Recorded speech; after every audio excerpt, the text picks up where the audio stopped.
साथी, हमारे भाई, हमारी बहनगण, आप सबों को सबसे पहले हम लोग अपने पूरे संगठन के माध्यम से अभिनंदन करते हैं, आभार करते हैं और आपका धन्यवाद करते हैं कि आज चुनाव में जो भी परिणाम हमें हासिल हुए उनमें कहीं ना कहीं आप सबों का बहुत योगदान रहा।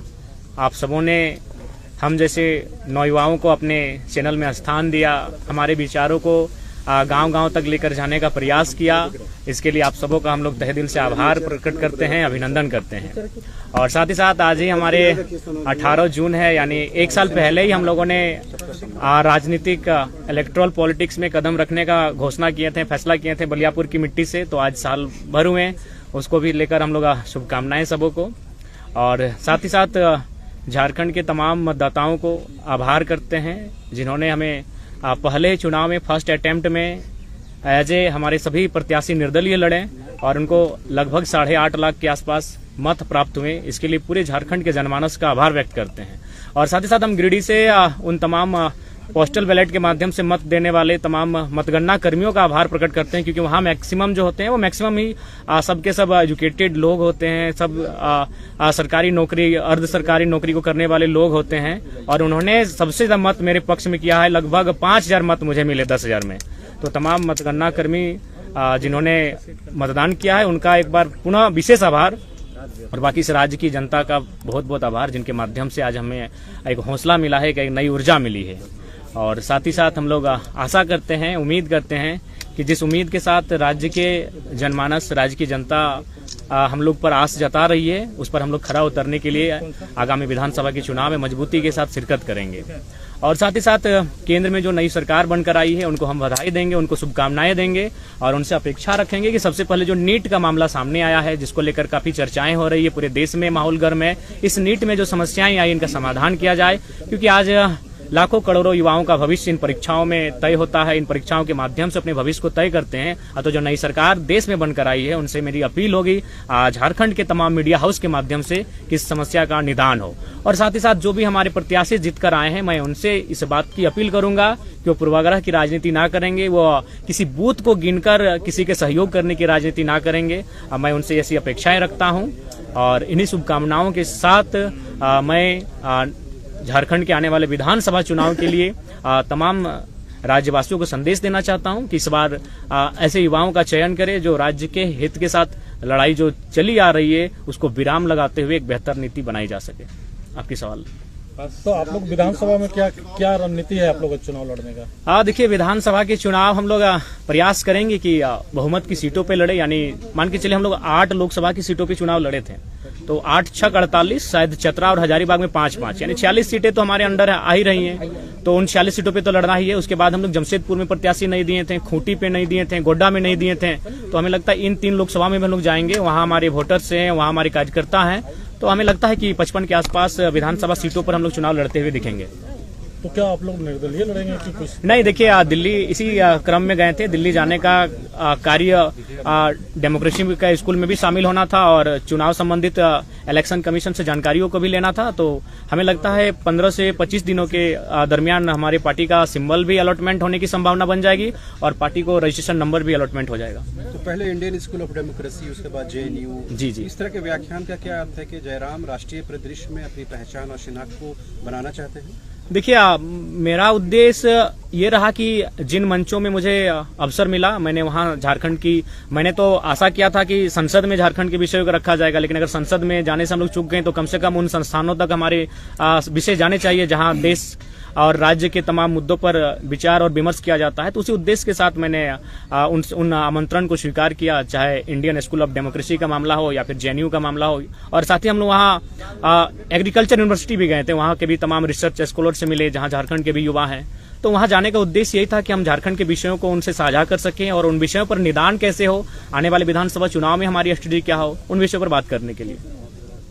विधानसभा चुनाव आप लड़ने जा रहे हैं, तो आपका मुद्दा फिर क्या होगा? देखिए, विधानसभा का चुनाव राज्य के मुद्दों पर आएंगे। राज्य का सबसे ज्वलंत मुद्दा अभी छात्रों की निराशा है और छात्रों की जो हताशा है वो हमारा एक महत्वपूर्ण मुद्दा रहेगा। हम लोग सरकार में आते हैं तो सबसे पहला हमारा प्राथमिकता जो रहेगा कि इस राज्य में नियमित परीक्षाएं होंगी और फ्री एंड फेयर एग्जाम लिए जाएंगे। अगर उसमें किसी प्रकार की गड़बड़ी होगी तो उसमें उच्च से उच्च पदाधिकारी क्यों ना है, उन्हें बिल्कुल बर्खास्त किया जाएगा।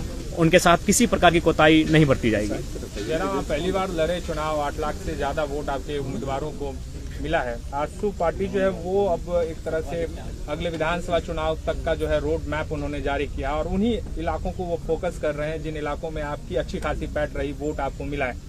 तो आप कैसे देखते हैं, आपके लिए क्या आजसू आज की तारीख में चुनौती है, या है तो फिर कैसे निपटेंगे उससे? देखिए, मेरे लिए कोई एक विशेष दल हमारी चुनौती नहीं है, क्योंकि मैंने वहां से वोट लाए जहां से आजसू के अलावा बाकी पार्टियां थे। जैसे मैंने बेरमो से 53,000 वोट गेन किया, वो कांग्रेस की सीट है, पारंपरिक सीट है कांग्रेस की। मैंने टुंडी से भी 60,000 वोट लाए, वो झारखंड मुक्ति मोर्चा की सीट है। मैंने डुमरी से 90,000 वोट लेकर आया हूँ, 90,000 मैंने, वो झारखंड मुक्ति मोर्चा की पारंपरिक सीट है। तो ऐसा नहीं है, किसी एक दल से हमारी लड़ाई नहीं है, हमारी लड़ाई एक विचारधारा की है।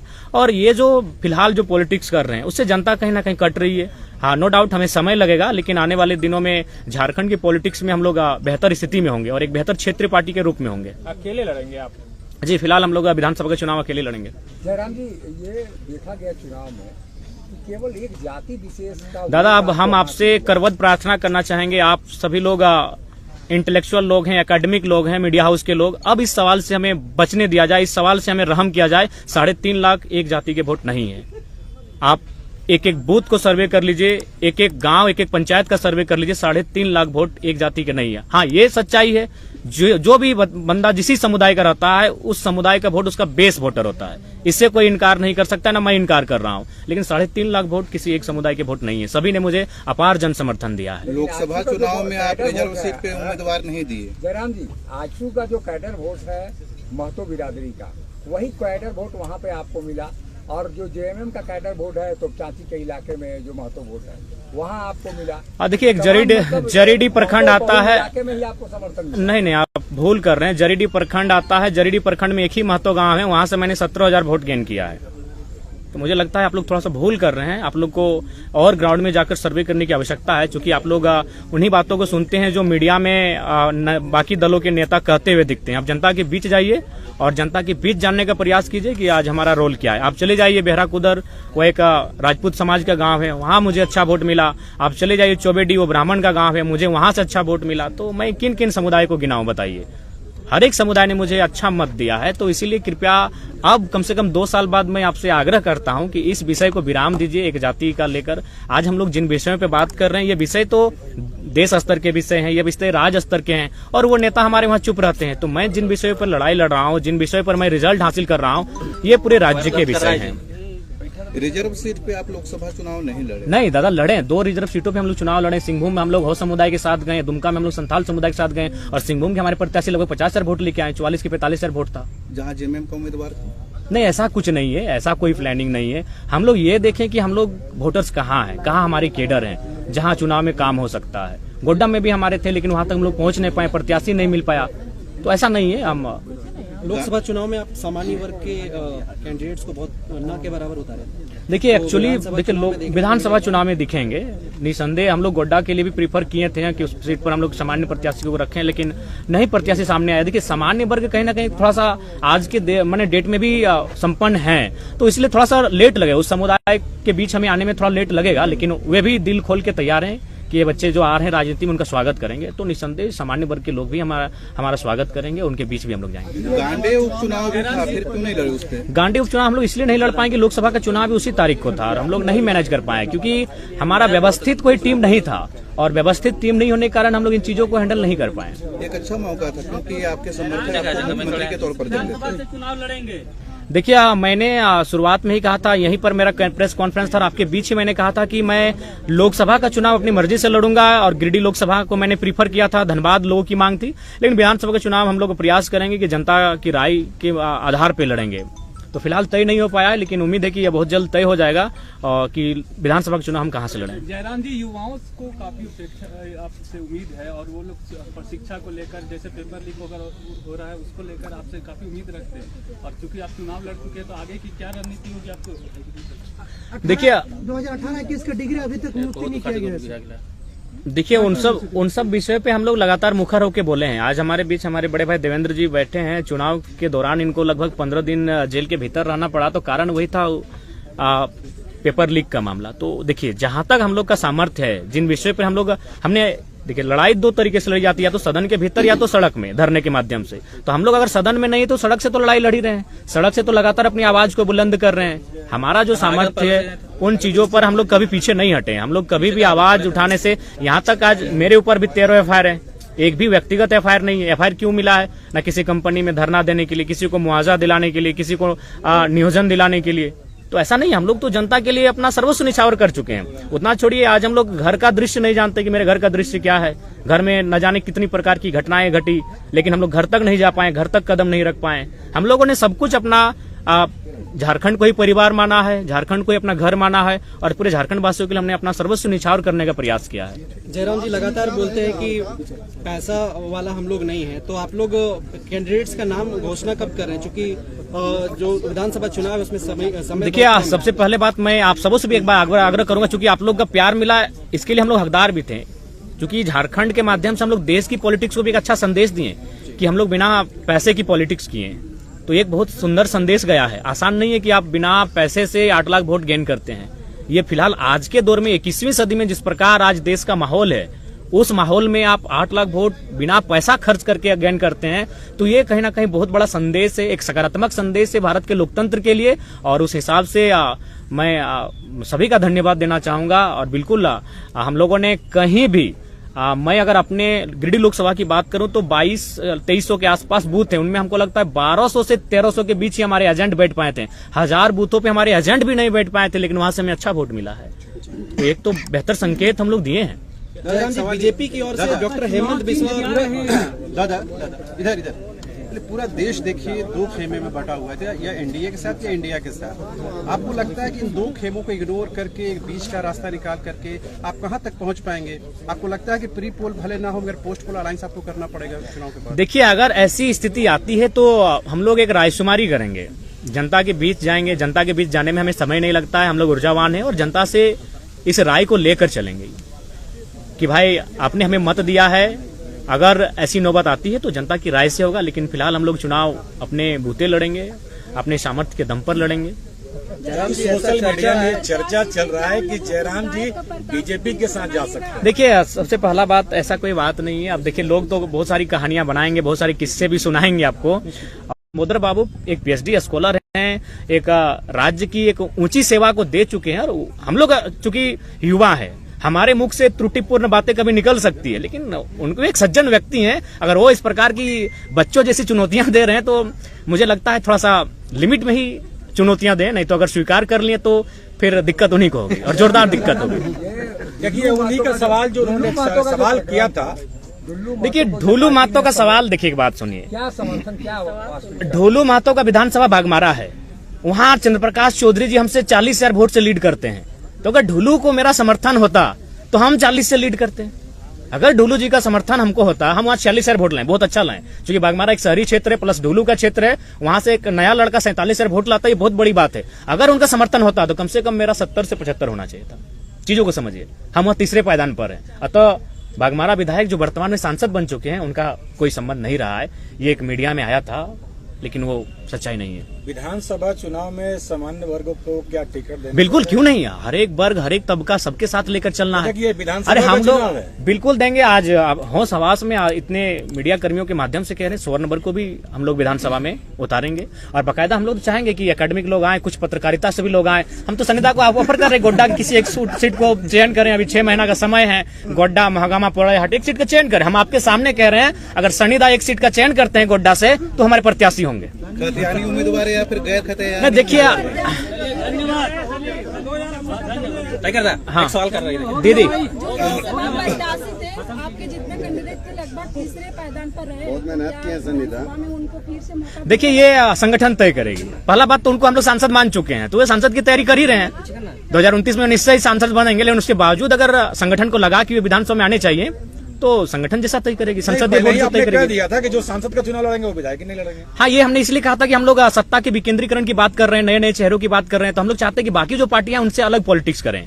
तो अगर जरूरत पड़ी उन प्रत्याशियों की तो हम लोग लेके आएंगे उनको विधानसभा में। जयराम जी, एक photo Indian school of democracy में आपका वायरल होता है विधायिका अम्बा प्रसाद। देखिए आप देखिए, सबसे पहला बात है, बातचीत हुआ उनसे आपकी? नहीं, ऐसा विशेष नहीं। आप झारखंड की विधायक हैं और मिली तो भाई झारखंड से बाहर हैं तो अपनत्व का भाव है, मिले उनसे, ऐसा बात नहीं है। लेकिन वो उनका भी निमंत्रण था, वो तो वहाँ जाने के बाद पता चला कि उनको भी निमंत्रण अच्छा, है। एक पीछे सवाल है हाँ। कि हार गए आप, ठीक है, फिर भी जाते जाते बहुत बड़ा संदेश दिए, लेकिन आपने समीक्षा किया, हाँ। कारण आपको क्या लगा? देखिए समीक्षा में कारण यही लगा कि इस बार जो देश का माहौल अभी भी इस बार रहा कि हम लोग देखिए, हम लोग वोट अपनी रास्ता कहाँ तैयार कर रहे थे। अगर मैं गिरिडीह लोकसभा की बात करूं तो 3.25 लाख से 3.5 लाख एनडीए वोटर हैं। एनडीए का प्रत्याशी कोई रहे, आपराधिक मामला रहे, वो अच्छा काम करे या ना करे, वो अगर पैरासूट से भी आए, अगर वो कन्याकुमारी और कश्मीर से भी अगर आके गिरिडीह में चुनाव लड़ता तो उसको 3 लाख 3.5 लाख वोट आते ही आते हैं। तो यानी एक वोट आपका था एनडीए का जो 3.5 लाख के आसपास खड़ा हो रहा है। प्रत्याशी से कोई मतलब नहीं, अच्छा है बुरा है, काम करे ना करे कोई मतलब नहीं है। और ठीक उसके उल्टा भी 3 लाख वोट खड़ा है कि हम एनडीए को नहीं देंगे। तो उन 3-3 लाख वोटों के बीच अगर जयराम महतो 3.5 लाख वोट कर ले आता है तो बहुत बड़ा कलेजा, जिगर और बहादुरी का काम है। हम लोग एक जो नई पहचान बनाए, बहुत चैलेंजिंग विषय था, क्योंकि आप किसी भी लोकसभा में देख लीजिए 3 लाख वोट एनडीए का है और 3 लाख ठीक इस विचारधारा के विपरीत वोट है। और उस भीड़ में आप एंट्री करते हैं बिना किसी संसाधन के, बिना किसी बूथ मैनेजमेंट के, बिना किसी टीम के, और आप उसी के अनुपात में वोट लेके आते हैं। ये हमारे लिए गौरव का विषय है। देखिए, हम उन्हीं के सवाल पे चलेंगे। थोड़ा सा हालांकि आपको खराब लग नहीं, खराब नहीं लगेगा, क्योंकि जो हम लोग महसूस कर रहे हैं कि आप विधानसभा चुनाव में अब उतर रहे हैं। अब बात है शहरी क्षेत्र का, ठीक है, ग्रामीण क्षेत्रों में आपकी पकड़ है, लेकिन शहरी क्षेत्र जो है, जो बाहरी भीतरी का एक धब्बा आप पे लग गया है, इसको कैसे आप धोएंगे?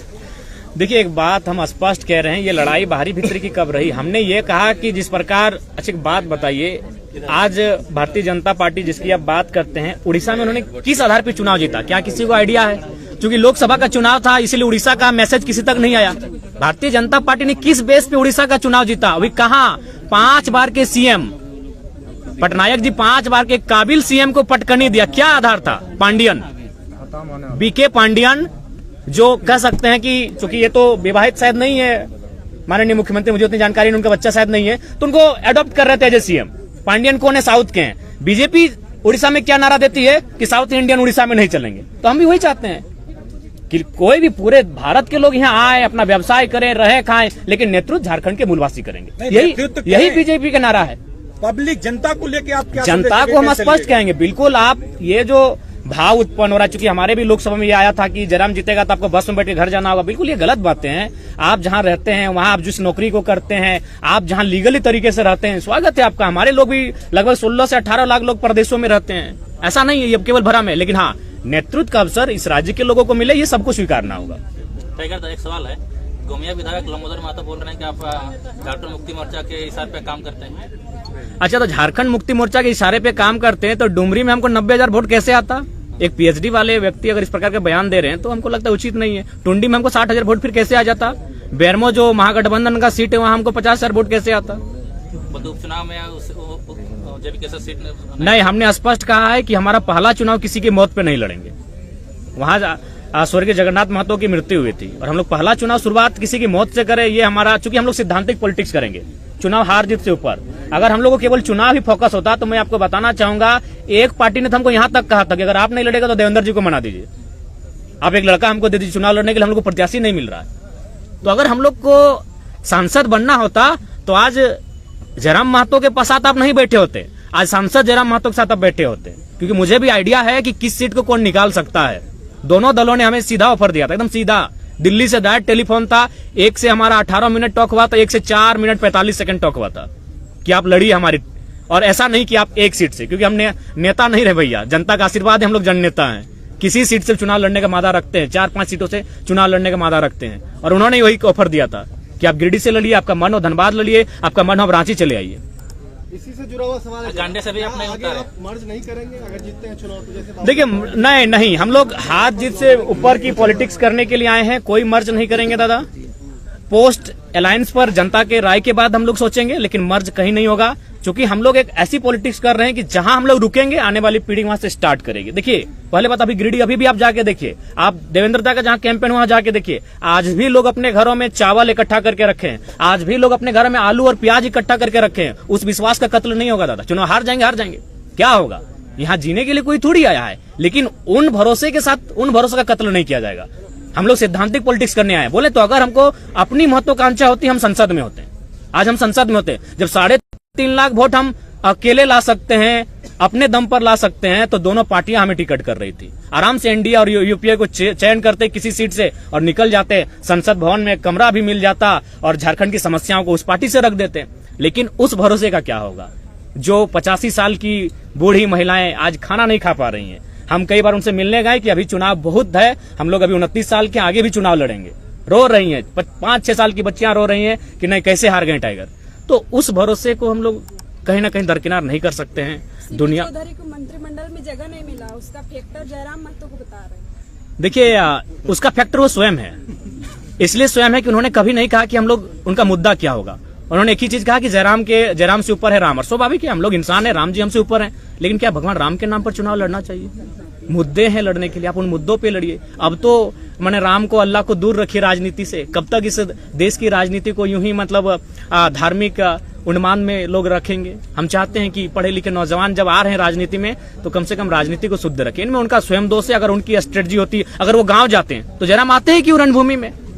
अगर आज माननीय सांसद महोदय गांव जाते हैं, लोगों के बीच बैठते हैं, तो जयराम महतो क्यों आते हैं? एक 29 साल का लड़का जिसका अभी तक आज 1 साल हम लोग का पूरा हो रहा है पार्टी का मैंने निर्माण किया हुआ, 1 साल में यहाँ तक कैसे आता मैडम बताइए? कहीं ना कहीं उनकी खामियां हैं, उनको बोलिए। और साथ ही साथ सबको संदेश देंगे कि आपका जो पॉलिटिक्स करने का तरीका है उसको भी बदलिए। आप जनता से कटे हैं, आप में और जनता में अंतर है। आपका महल 18वें तल्ला पर है और जनता आज झुग्गी झोपड़ी में रहती है।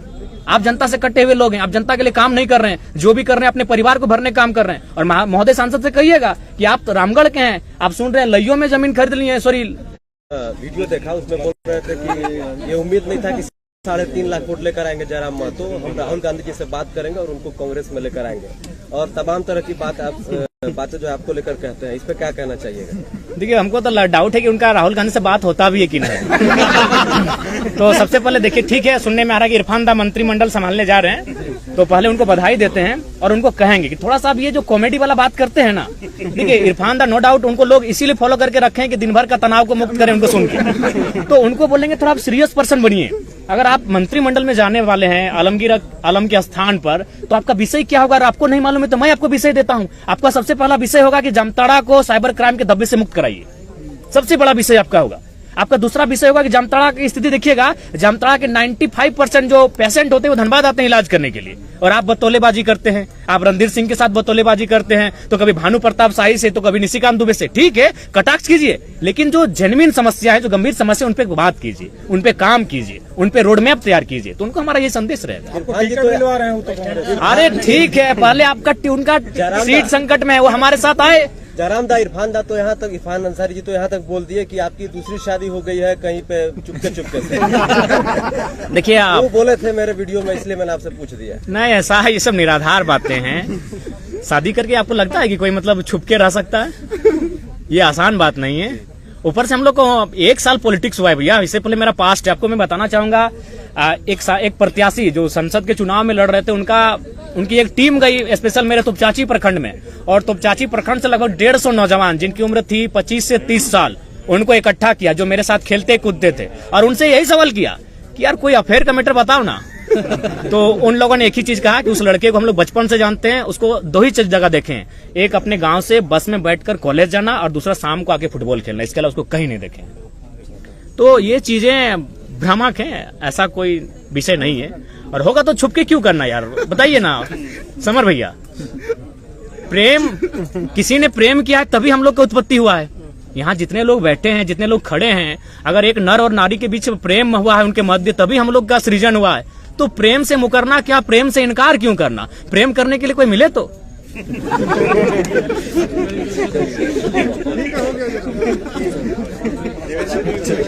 चलिए आप भी बोलिएगा। सिल्ली से किसको दे रहे हैं? देखिए ये सिल्ली की जनता तय करेगी। सिल्ली की जनता तय करेगी। सिल्ली की जनता तय करेगी। नहीं, अभी 15-20 दिन में क्लियर हो जाएंगे। तो अमित महतो के साथ ये देखिए, अगर आएंगे तो सोचेंगे, क्यों नहीं सोचेंगे? अच्छे व्यक्ति हैं, उनका विधायकी भी गया है, मतलब कहीं ना कहीं मैंने दुर्व्यवहार से, मैंने लोगों के राजनीतिक दलों के दुर्भाव से गया है। वही FIR एक धनबाद के विधायक का था, उनको 18 महीना मिला, इनको 24 महीना केस हुआ। तो एक झारखंडी होने के नाते उनके साथ हमारा सिंपैथी है कि उनके साथ अन्याय हुआ है, खासकर विधायक जाने के मामले में। तो सिली समित माता से मिलेगा क्या टिकट? देखिए अभी तय